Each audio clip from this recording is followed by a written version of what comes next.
امشب در 24 ترامپ میگه برای توافق با ایران عجله نداره و اقتصاد ایران زیر فشار محاصره در حال فروپاشیه. دونالد ترامپ گفته با ادامه تضعیف جمهوری اسلامی تهران غنیسازی رو متوقف میکنه. The theory of the entire case is to prevent Iran from having a nuclear weapon. And if that has to be done kinetically and militarily. وزیر جنگ آمریکا میگه ایالات متحده برای خروج یا تشدید جنگ با جمهوری اسلامی آماده است. هکست در کنگره گفت واشنگتن برای همه سناریوها برنامه داره اما قرار نیست همه از اون باخبر باشن. و ایران همچنان دومین زندان بزرگ نویسندگان. انجمن پن آمریکا میگه جمهوری اسلامی در یک سال گذشته 53 نفر از اهل قلم رو به حبس انداخته. از استودیوی ایران اینترنشنال این 24 است با فرداد فرحزاد. بینندگان ایران اینترنشنال در ایران و سراسر جهان سلام و وقت بخیر. رئیس جمهوری آمریکا میگه کاخ سفید برای توافق با جمهوری اسلامی عجله‌ای نداره، چرا که از نظر او اقتصاد ایران زیر فشار محاصره دریایی در حال فروپاشیه. به گفته ترامپ حکومت ایران در حال حاضر به دلیل انزوا منابع درآمدیش محدود شده و به شدت تحت فشار قرار گرفته. دونالد ترامپ در مصاحبه‌ای با یک برنامه رادیویی گفته حملات آمریکا توان نظامی و رهبری ایران را تضعیف کرده و واشنگتن بدون عجله تماس‌های مستقیم با تهران رو ادامه میده.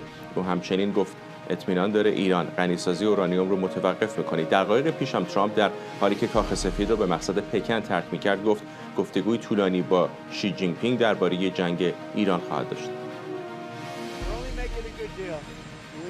ما فقط میخوایم یک توافق خوب داشته باشیم. نیروی نظامیشون نابود شده، محو شده. میخوایم که توافق خوب داشته باشیم، ببینیم چی میشه. ولی من بر این باور هستم که در هر حالت برای آمریکا خیلی خوب خواهد بود، برای مردم آمریکا، و فکر کنم خیلی هم خوب برای مردم ایران هم خواهد بود. پیام شما به پرزیدنت شی در مورد جنگ ایران چیه؟ در این باره خیلی صحبت خواهیم کرد. من فکر میکنم که پرزیدنت شی کلا خوب بوده، صادقانه بگم.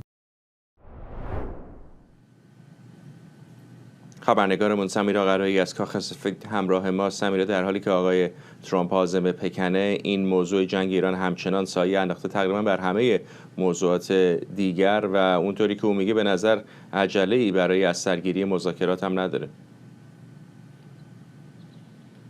همینطوره، این سفر داره زیر سایه جنگ، درگیری ها با جمهوری اسلامی انجام میشه. یک بار هم همین سفر به خاطر بحث جنگ به عقب انداخته شد و این برنامه‌ریزی که برای سفر امروز انجام شده بود دفعه دومی بود که به کل این برنامه‌ریزی داشتن انجام میدادن. اون زمان دولت ترامپ به دولت شی اعلام کرده بود که به خاطر درگیری‌ها در ایران سفر رو میخوان به تعویق بیاندازن. سفر بسیار مهمه به خاطر تنگه هرمز، به خاطر اینکه چین یکی از مهمترین خریداران نفت جمهوری اسلامی به شمار میره و یکی از کشورهایی است که داره بیشترین آسیب رو میبینه از وجود اون چیزی که جمهوری اسلامی بستن تنگه هرمز مینامه و در زیر این فشار هاست که الان آقای ترامپ داره میره. امروز هم آمار تورم آمد، 3.5% ما رشد تورم داشتیم.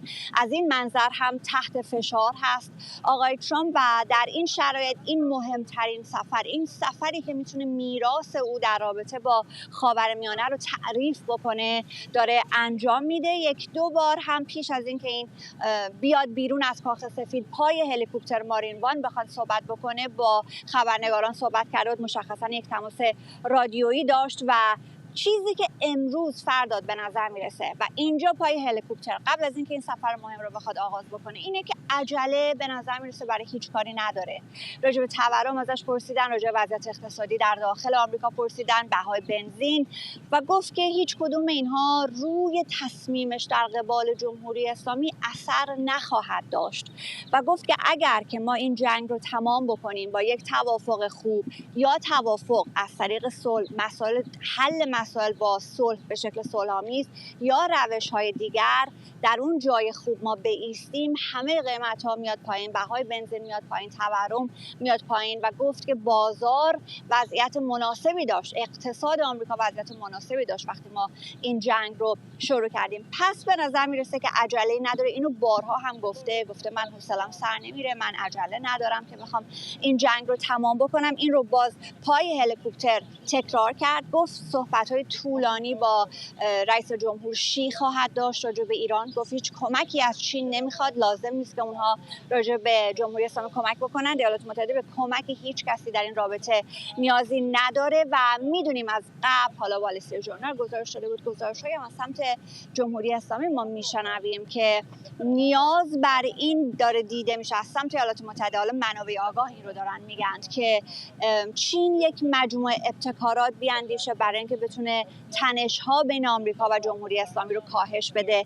روز گذشته هم وقتی که راجع به مسائل هسته‌ای آقای ترامپ صحبت می‌کرد، برای اولین بار این بحث رو پیش کشید که جمهوری اسلامی بهشون گفته فقط شما، یعنی ایالات متحده و چین، قابلیت تکنیکی این رو دارید که اورانیومی که مدفون هست در اصفهان اون رو بیرون بیارید. آیا این یک گرایی است که راجع به اینکه قرار هست راجع به مسائل هسته‌ای چین نقش مهمی رو ایفا بکنه؟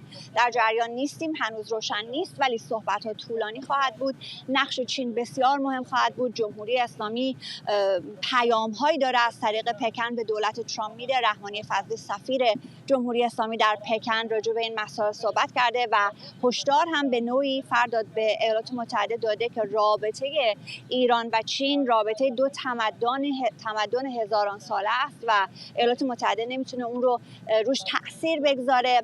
در مجموع همه آنچه که ما پیش رو خواهیم داشت در روزهای آینده راجع به اینکه آیا به سمت عملیات نظامی خواهیم رفت و CNN روز گذشته میگه برای آقای ترامپ بسیار دوباره جدی شده، یا اینکه یک توافق به دست خواهد آمد که توافق رو هم آقای ترامپ میگه بهترین توافق خواهد بود، من به هیچ عنوان اجازه غنیسازی رو نخواهم داد و توافق هم اون چیزی خواهد بود که من به وقت خودم با خواسته های خودم به دست خواهم آورد و کسی نمیتونه من تحت فشار بده. کدوم مسیر رو آقای ترامپ انتخاب خواهد کرد به زعم رسانه‌ها اینجا بسیار پیوند خورده به این سفر چین و دستاوردهایی که این سفر برای آقای ترامپ خواهد داشت. ممنونم از تو سمیرا. قراری از کاخ سفید حین صحبت‌های سمیرا هم تصاویر زنده از هواپیمای ایرفورس وان، هواپیمای رئیس جمهوری آمریکا رو می‌دیدید که روی باند فرودگاه پایگاه مشترک اندروز عازم پکن هست برای دیداری 2 روزه با رهبران چین.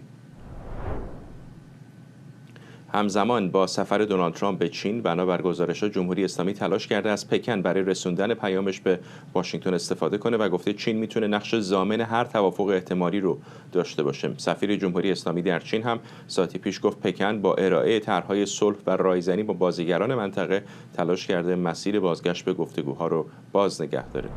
جمشید برزگر، روزنامه‌نگار تحلیلگر سیاسی از تورنتو به ما پیوسته. آقای برزگر، به نظر شما آیا توافقی که از اسلام آباد در نیامد ممکنه از پکن در بیاد؟ با سلام به شما و بینندگان محترم شما.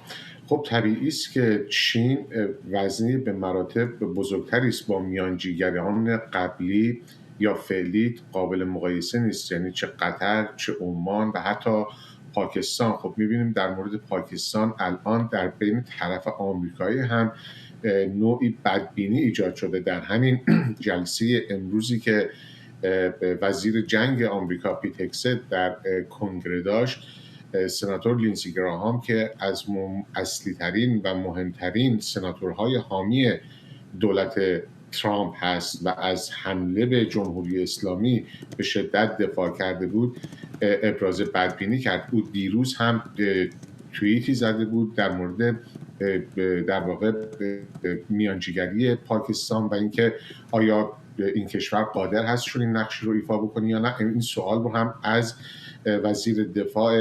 وزیر جنگ آمریکا پرسید، او جوابی در این مورد نداد. البته آقای ترامپ هم از او سوال شد، او باز هم بار دیگه از فرمانده ارتش پاکستان و همینطور نخست وزیر این کشور قدردانی و تعریف کرد، اما به نظر میرسی که به هر حال موفق نبوده. چین برخلاف پاکستان ابزار بسیار مهمی داره، مهمترین اصلی ترین خریدار نفت جمهوری اسلامی هست و به نوعی از معدود متحدان و حامیان جمهوری اسلامی محسوب میشه. همونطور که در رابطه با عربستان هم چین موفق شده بود، هرچند الان با این تحولات در واقع اون توافق رو هم باید به نوعی از هم فروپاشیده قلمداد کرد، ولی در کل خلاصه اگر بخوام عرض بکنم، بله چین میتونه نقش خیلی جدی‌تری ایفا بکنه. جمهوری اسلامی هم اظهار تمایل کرده به صحبت‌های سفیر جمهوری اسلامی رحمانی فضلی در چین اشاره کردید. اما ترامپ لااقل در گفتگو با خبرنگاران امروز زمانی که عازم پکن بود صحبت از اون کرد که هیچ خواستی از چین نداره. به نظر نمیرسه که این صحبت‌های آقای ترامپ البته خیلی دقیق باشه. منابع آگاه و همینطور رسانه‌ها گزارش دادن که در واقع ترامپ بی تمایل نیست که چین قدم پیش بگذاره و به نوعی فشار بیاره به جمهوری اسلامی برای اینکه از این بنبستی که شکل گرفته و عملاً از طریق مذاکره غیر قابل حل به نظر میرسه بتونن از این وضعیت خارج بشن.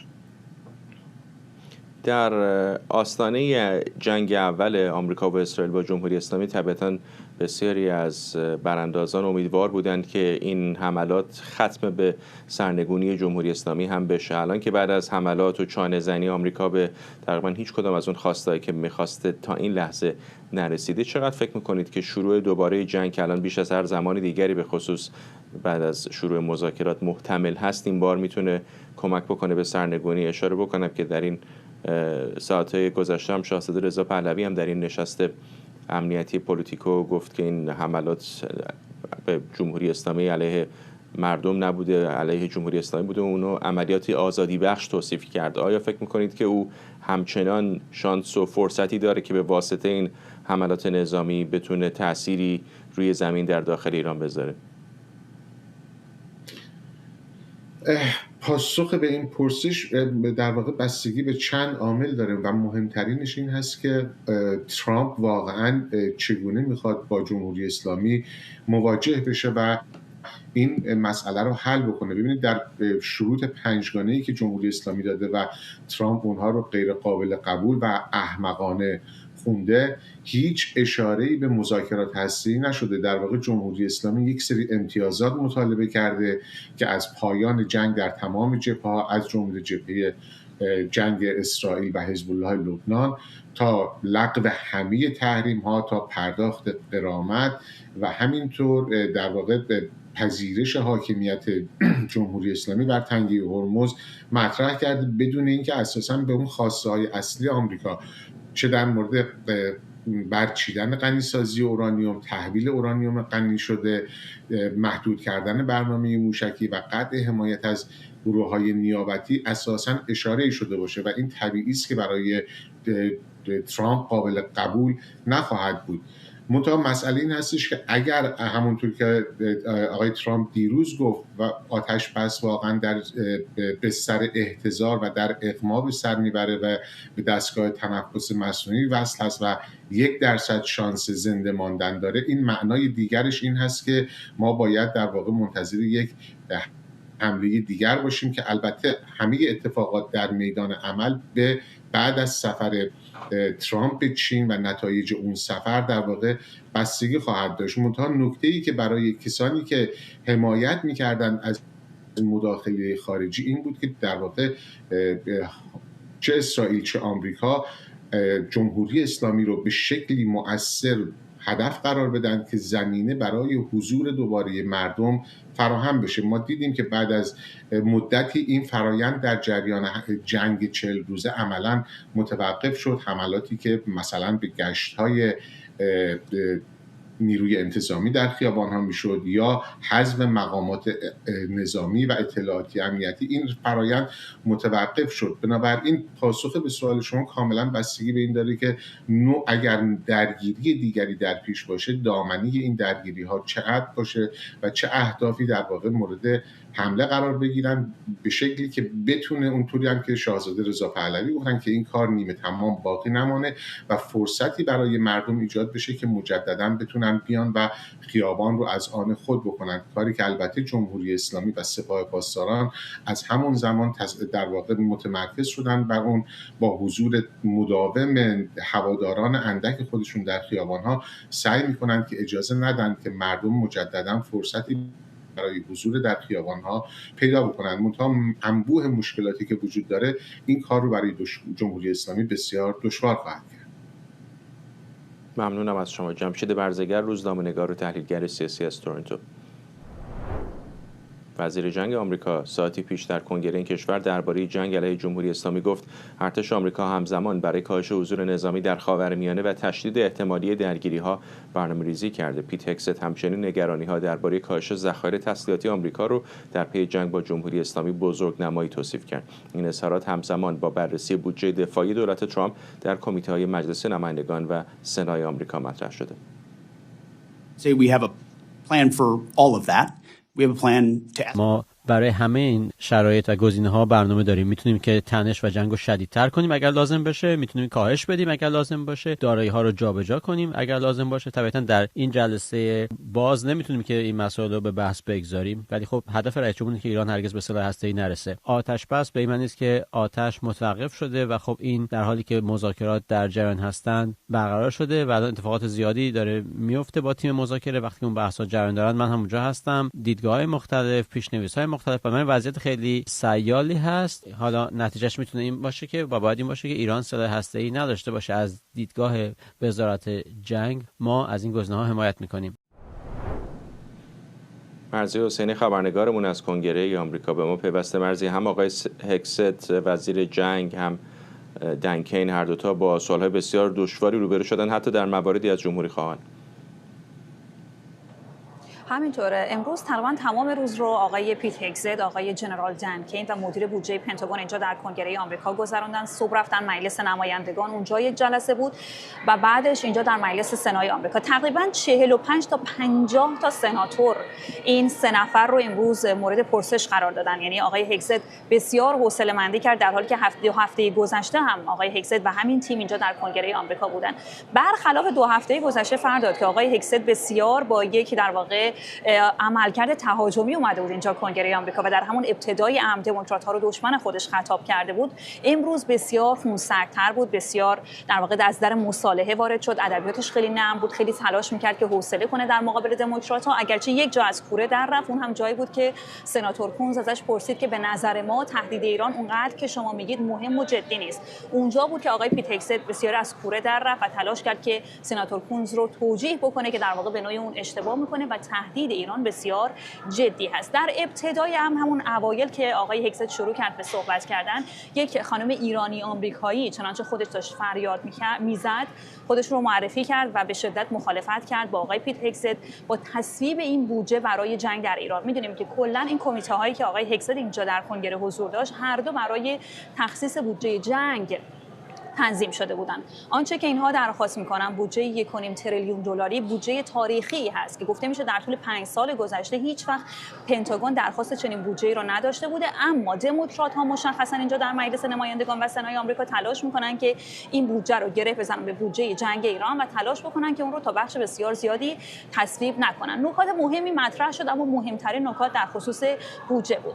بنا به گفته‌های پنتاگون در جلسات امروز جنگ ایران تا به اینجای کار 29 میلیارد دلار برای دولت آمریکا هزینه داشته. این مهم هست به خاطر اینکه همین 2 هفته پیش اینها گفته بودن 25 میلیارد دلار. امروز توضیح دادن گفتن از این 29 میلیارد دلار حدوداً 24 تا شما هزینه در واقع جایگزین کردن تجهیزات نظامی نیاز داریم، متباقیش هم هزینه نگه داشتن نیروهای نظامی آمریکا در منطقه است. با این حال قانع کننده نبود برای دموکرات‌ها به خاطر اینکه گزارش‌های متعددی منتشر شده. همین امروز مثلا CBS گزارش داده که اینها که میگن 29 میلیارد دلار حداقل 50 میلیارد دلار پول در این جنگ هزینه کردن و بقیه مطبوعات هم میگن رقم بالای 200 میلیارد دلار هست. خلاصه آقای هگست تلاش کرد به نمایندگی از شخص ترامپ تا جایی که میتونه هزینه این جنگ رو کوچک نمایی بکنه که بتونه در واقع توجه مطبوعات رو از اون بگیره. همچنین بخش دیگری از صحبت‌هایی هم که مطرح شد مرتبط با سناتور لینزی گراهام بود. خودش که رئیس این کمیته ها هست تلاش کرد سوالاتش رو در این کمیته به جای اینکه در خصوص بودجه بگذاره مثل بقیه قانونگذارا در خصوص نقش پاکستان بپرسن. از پیت هگست پرسید که نظر چیه که این پاکستانی‌ها که هواپیماهای ایرانی رو در خاک خودشون جا دادن آیا هنوز میانجی خوبی محسوب میشن؟ هگست گفت من وارد مسائل دیپلماتیک نمیشم، کار من جنگ هست. اما سناتور گراهام به شدت انتقاد کرد. بریم این بخش رو ببینیم و برگردیم. If the mediator آقای وزیر، اگر میانجی این جنگ اجازه میده که هواپیماهای شناسایی ایران پارک کنن در پایگاه‌های هوایی پاکستان، آیا این تبدیل میشه به یک میانجی منصف؟ باز من نمیخوام وسط این مذاکرات صحبتی کنم. من میخوام بیام وسط این مذاکرات. من به پاکستان اعتماد نمی کنم. من میگم که اگر پاکستان واقعا هواپیماهای ایرانی رو اجازه میدن که پارک کنن در پایگاه‌های پاکستانی که از دارایی‌های نیروهای مسلح ایران حمایت کنن، این چیزیست که ما باید بهش فوری توجه کنیم. تعجبی نداره که این جنگ داره همینجور ادامه پیدا میکنه. حالا نمیدونم در واکنش به صحبت‌های سناتور لینزی گرام هست یا دموکرات‌ها دوباره سر ناسزاری گذاشتن، به خاطر اینکه سناتور مورفی وقتی که سناتور گراهام انتقاد میکنه به نقش پاکستان، من دیدم یک پستی رو منتشر کرده و نوشته اگر قرار هست که نقش میانجیگرها زیر سوال بره در روند مذاکرات، اول از همه باید نقش آقای کوشنر رو زیر سوال ببرم، فردی که در خاورمیانه سرمایه‌گذاری کرده و اصلا مشخص نیست که صلاحیت لازم در حضور این در واقع تیم مذاکره کننده رو داره یا نه. با این حال این انتقادها همچنان هست. جلسات کنگره هم امروز برگزار شد. انتظار میره که آقای هگزت دوباره در همین هفته یک بار دیگه به اینجا کنگره آمریکا مراجعه بکنه. ممنونم از تو همکارم مرضیه حسینی در کنگره آمریکا از واشنگتن دی سی با ما. آرام حسامی استاد علوم سیاسی کالج مونتگومری از مریلند به ما پیوسته. آقای حسامی، آیا به نظرتون این کارت پاکستان دیگه سوخته؟ برای اینکه حالا این گزارش هواپیماهای جمهوری اسلامی در پاکستان که خود پاکستانی ها میگن فقط مربوط به همین روند دیپلماتیک، مذاکرات دیپلماتیک بوده، کلی جنجال درست کرده و به نظرم نمیرسه که این پیام رسانی هایی که اسلام آباد انجام داده باشه تا این لحظه هیچ ثمره‌ای به همراه داشته باشه. آیا اون فصل دیپلماسی به پایان رسیده و داریم وارد فصل دوم جنگ میشیم؟ والا میونجیگری اینی که هر دو طرف بایستی با اون میونجیگر اعتماد کنن، یعنی در حقیقت باب اعتماد رو بایستی از دو طرف نگاه کرد.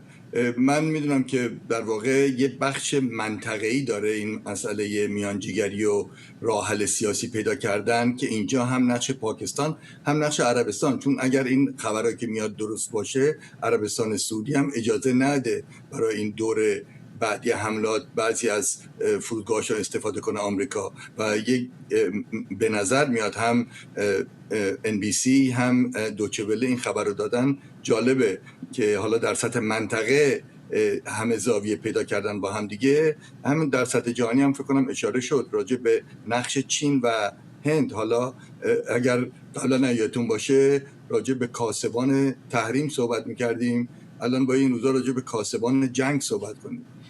در سطح بین الملل این چین، روسیه و هند رو پررنگ میکنه و در سطح منطقه هم میبینید فقط کاسبان پول و داد و ستدی هم نیست، کاسبان پرستیج، کاسبان در واقع امنیتی هم وجود داره که اینجا هم از منظر بین المللی نقش چین خیلی مهم میشه. بنابراین کنار گذاشتن نقش پاکستان با ورود ترامپ به چین و با شی صحبت کردن، به رغم صحبت‌هایی که میشه به نظر من نقش به سزای میتونه چین بازی کنه. اینجاست که ممکنه این روابط یک کمی تعادلش به هم بخوره.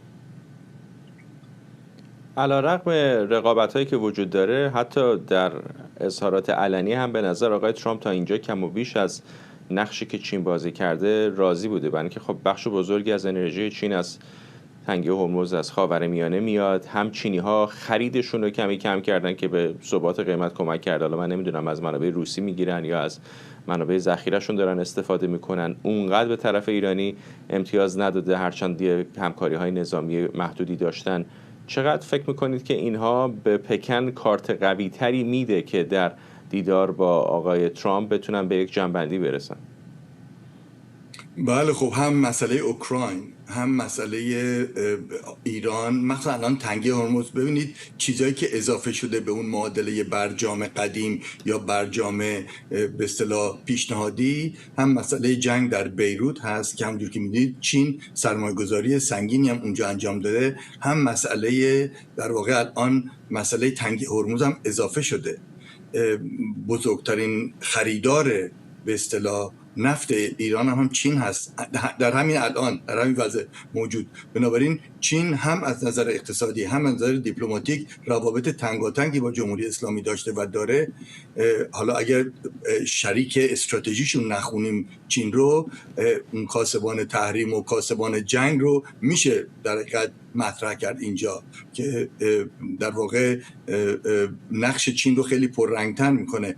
همونجوری که اشاره شد، نه تنها در کنگره آمریکا، در سطح افکار عمومی محبوبیت ترامپ و مسئله جنگ سنگینی میکنه بر جمهوری‌خواها و خود ترامپ. یه چیزی نوسان هست بین 36% تا 38% محبوبیت ترامپ به خاطر جنگ. قیمت بنزین توی آمریکا 18 تا 20% بالا رفته و میدونید همه چی رو تحت شعاع قرار میده و خود 2 ماه گذشته مسئله تورم ماهیانه قابل مقایسه نیست مگر برگردیم به سال 2022. بنابراین اینها باعث میشه که هم ترامپ دنبال یه راه حل سیاسی بگرده، هم نقش چین رو در واقع اینجا با دیداری که داره با شی میکنه به نظر من خیلی مهمتر میشه. ممنونم از شما. آرام حسامی، استاد علوم سیاسی کالج مونتگومری از مریلند با ما. بریتانیا ساعتی پیش اعلام کرد که تجهیزات خودکار مین‌روبی، جنگنده‌های تایفون و ناو جنگی HMS دراگون رو به یک مأموریت دفاعی چند ملیتی با هدف تامین امنیت کشتی ایرانی در تنگه هرمز اختصاص میده. همزمان اتحادیه اروپا و ناتو هم از آمادگی برای نقش‌آفرینی بیشتر در خلیج فارس خبر میدن. دبیرکل ناتو گفته اروپا باید در موضوع ایران و امنیت این آبراه نقش فعال‌تر ایفا کنه و کایا کالاس مسئول سیاست خارجی اتحادیه اروپا هم تاکید کرده این اتحادیه در حال بررسی گسترش مأموریت دریاییش به تنگه هرمز.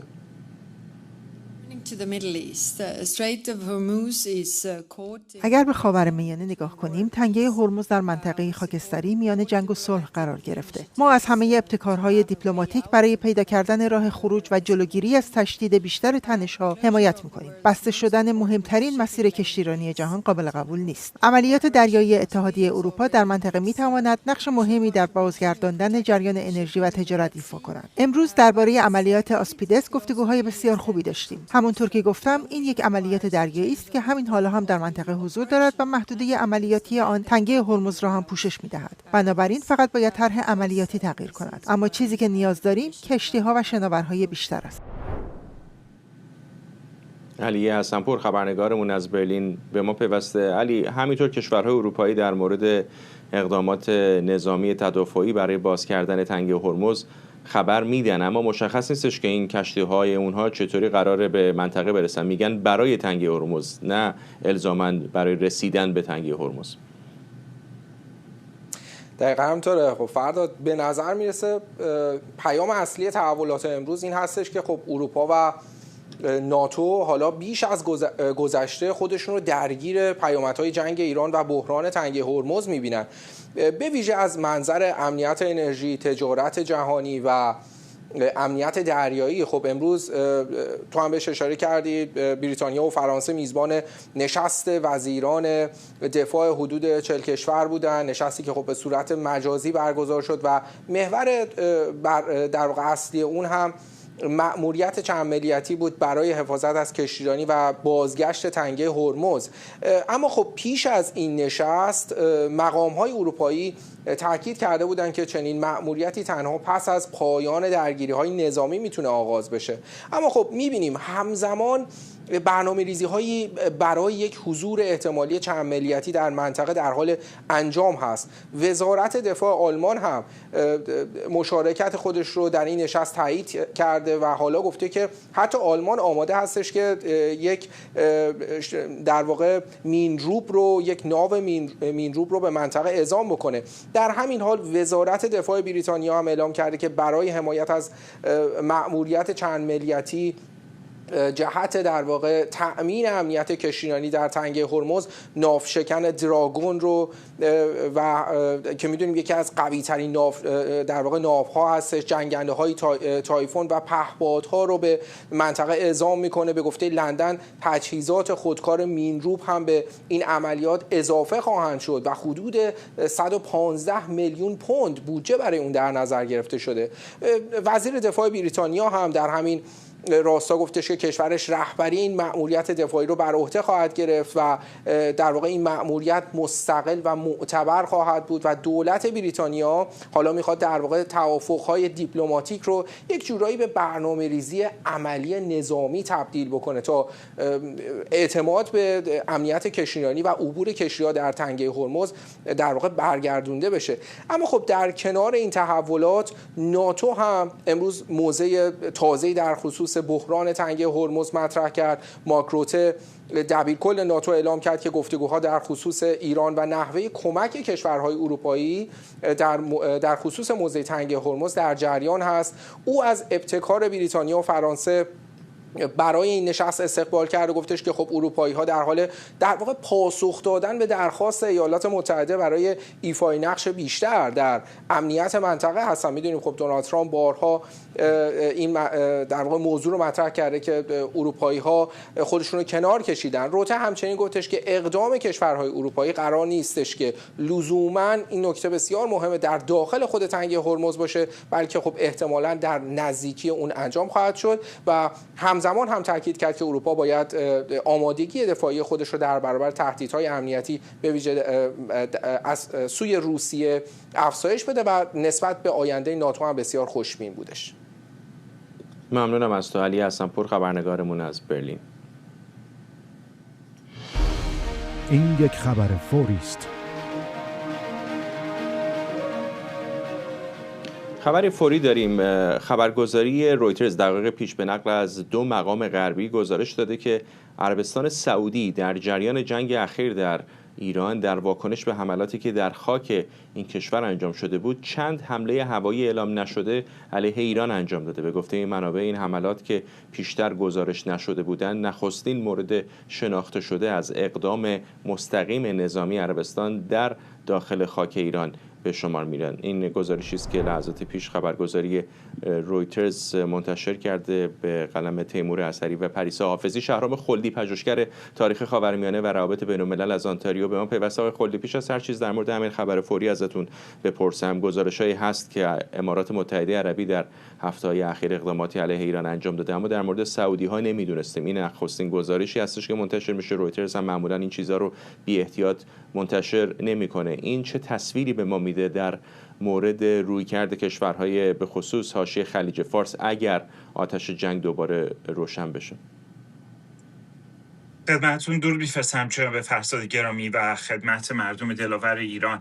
عرض کنم به حضورتون که خب این آشکارا نشون دهنده این هست که کشورهای عربی عضو شورای همکاری خلیج فارس طبیعتاً نمیتونن به ایالات متحده آمریکا تکیه بکنن و به همون ترتیب در مورد امارات متحده عربی که جزء توافق ابراهیم هست به اسرائیل بخواد تکیه بکنه یا به فرانسه که باش پیمان دفاعی داره بتونه تکیه بکنه.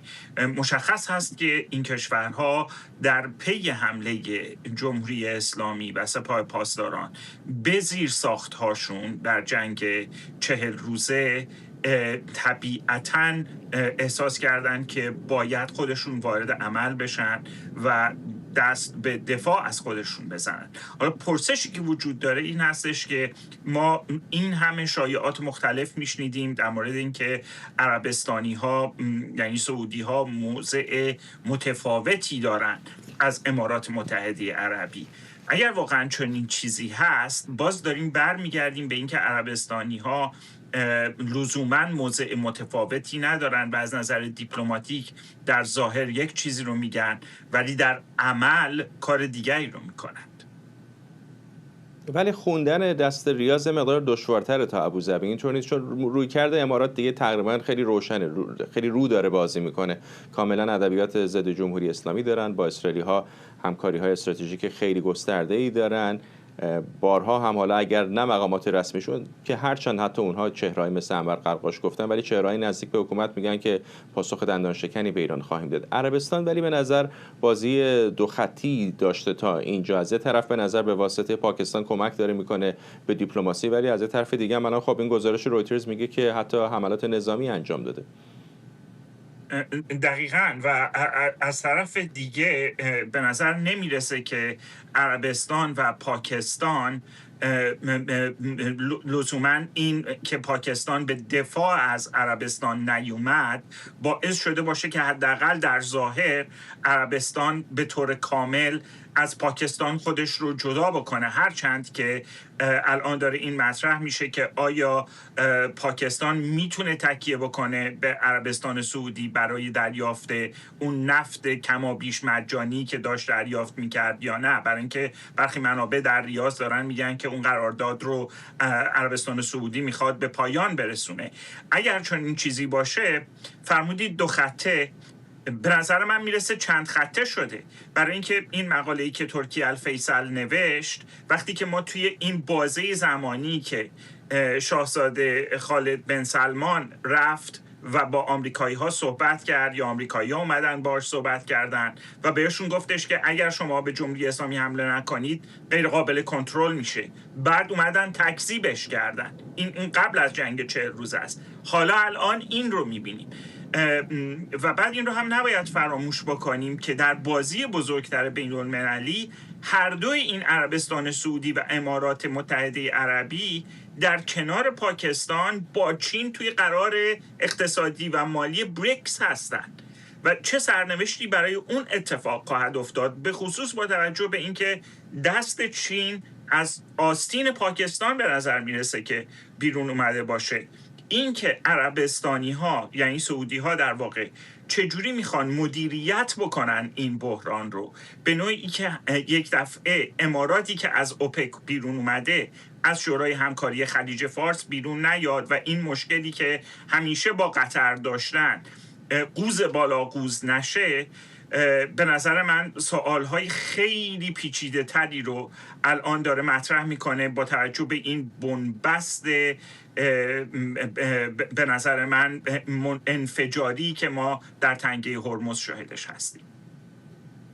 خب یه چیزی که برای من کمی غریب هست اینه که هیچ کدام از این کشورهای حاشیه خلیج فارس، حتی قطر و عمان هم هیچ موقع روابط استراتژیک حسنه‌ای که با تهران نداشتن، یا از ترس یا از دلایل استراتژیک باش مدارا کردن تا اندازه. الان در این ساعت‌های گذشته گزارش آمده که در کویت هم تعدادی از نیروهای سپاه پاسداران رو دستگیر کردن که قرار بوده خرابکاری ظاهرا در این کشور انجام بدن. یعنی شما از غربی ترین نقطه خلیج فارس از کویت بگیرید تا خود دماغه تنگه هرمز در عمان می‌بینید که همه این کشورها دارن هزینه‌های سنگینی به اشکال مختلف میدن.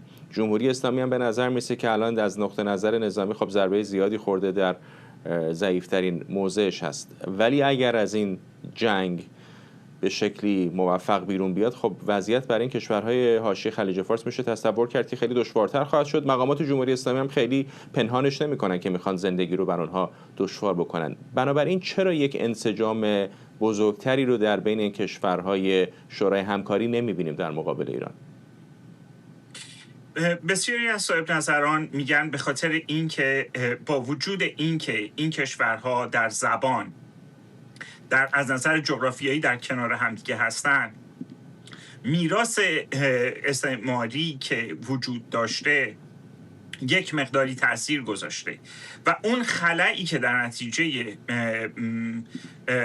در واقع سقوط سلطنت محمد رضا شاه پهلوی اتفاق افتاد، هیچ وقت اون خلا رو غربی ها نتونستن با عرض کنم به حضورتون سخاوت و رو راستی پر بکنن.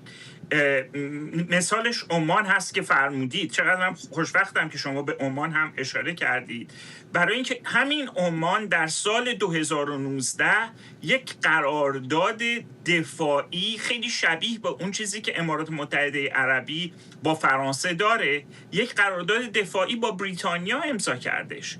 عمانی که همه کسایی که توی این قضیه دارن کار میکنن توی این 30 سال گذشته متوجه متوجه این بودیم که چه بازی پیچیده‌ای میکنه بین پاکستان و هند از یک طرف، کشورهای غربی از یک طرف دیگه، جمهوری اسلامی و همتایان خودش در شورای همکاری خلیج فارس. یک مشکل خیلی بزرگی که شورای همکاری خلیج فارس همیشه داشته از بدو پیدایشش این بوده که این شورا نتونستش یک در واقع پیمان دفاعی بشه به خاطر اختلافات شدیدی که بین در واقع 3 تا، حالا یه زمانی 4 تا، ولی 3 تا عضو محوریش وجود داشته. قطر و امارات متحده عربی هر کدوم اختلافات خاص خودشون رو داشتن با هم دیگه و هر کدوم از این کشورها اختلافاتشون رو با عربستان سعودی داشتن و پیشنهادی که ایران در دوره شاهنشاهی پهلوی کرد برای تشکیل کنفدراسیون امارات دقیقاً به خاطر هژمونی عربستان سعودی بود تا حدود خیلی زیادی.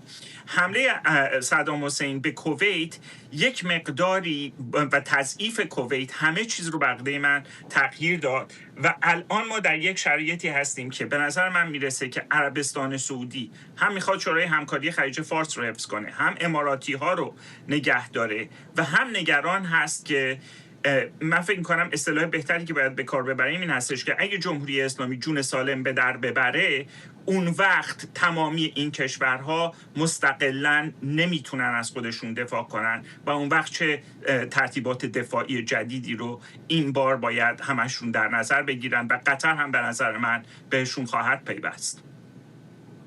آقای خلدی، تا در منطقه هستیم ببینم بپردازیم که اروپایی‌ها هم به نظر دارن دلواپس میشن، تلاش‌هایی دارن میکنن برای باز کردن تنگه هرمز. چقدر به نظرتون فرصت باقی مانده برای اونها؟